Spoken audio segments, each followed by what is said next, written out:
happy to hear the president of the World Bank talking about prosperity instead of profiteering. These were his own words. That's what I picked. This has been the problem. Aid has been for profiteering. This has been the problem.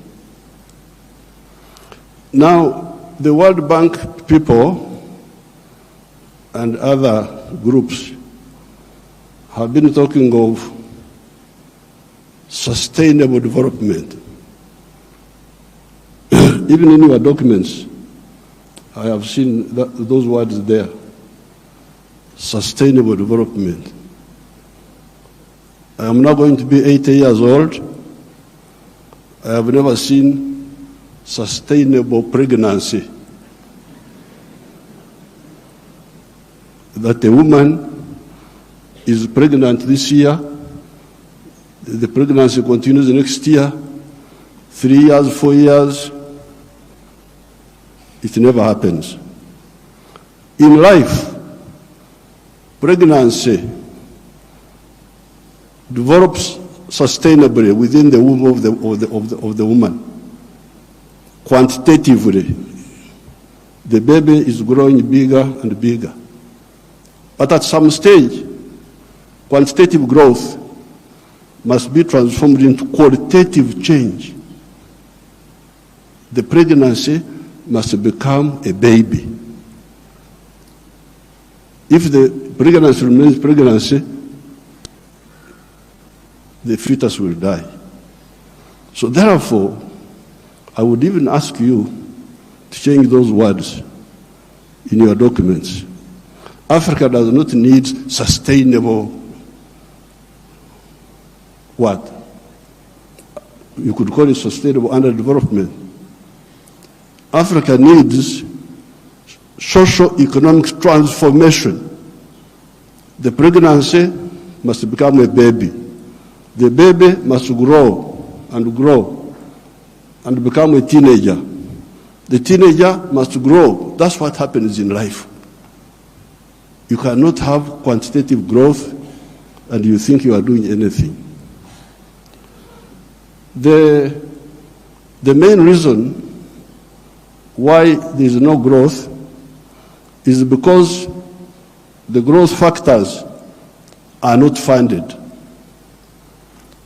They are not even understood. What are the growth factors? We now talk of private sector-led growth. Yes, but for the private sector to grow, what does it need? It needs low costs of production. Ministers of Finance. Low costs of production. And what are the low costs of production?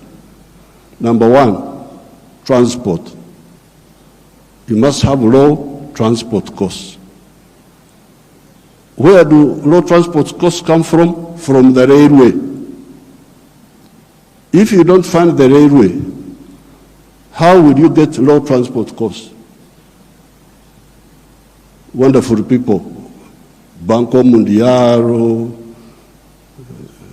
IMF, all these. Where will low cost of production come from if you don't have a railway? I have been here for the last 64 years. I've been watching as a student leader, as a freedom fighter, now as the leader of a country. How many railways have been constructed or funded in Africa?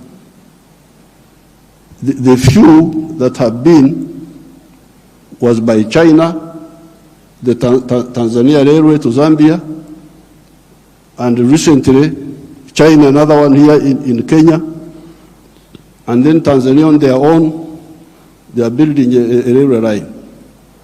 So if you are talking of helping Africa, the railway, I don't want to be involved in any other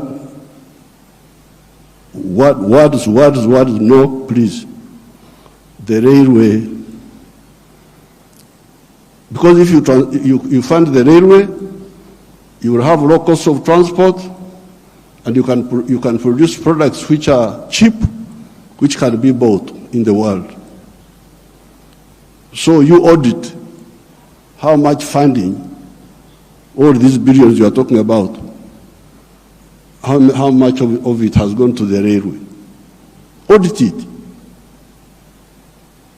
The second cost pusher is electricity. If you don't find electricity and you talk about sustainable development, what are you talking about? Private sector-led growth. Maneno tu. Electricity, we must have low-cost electricity, not exceeding 5 cents per kilowatt hour. That's what I insist on in Uganda. I'm tired of all these stories. These neo-colonial civil servants who have been holding us back, I have put my foot down, say I don't want to hear those stories. And Uganda is developing, and it will develop, because I don't entertain that nonsense anymore. Borrowing for what? Capacity building. Imagine, seminars, they call you in a hotel, you eat chapati, you eat mandazi. They say that is capacity building. Capacity building should be on the ground, not just seminars. So, the second point, Excellencies, electricity. The third one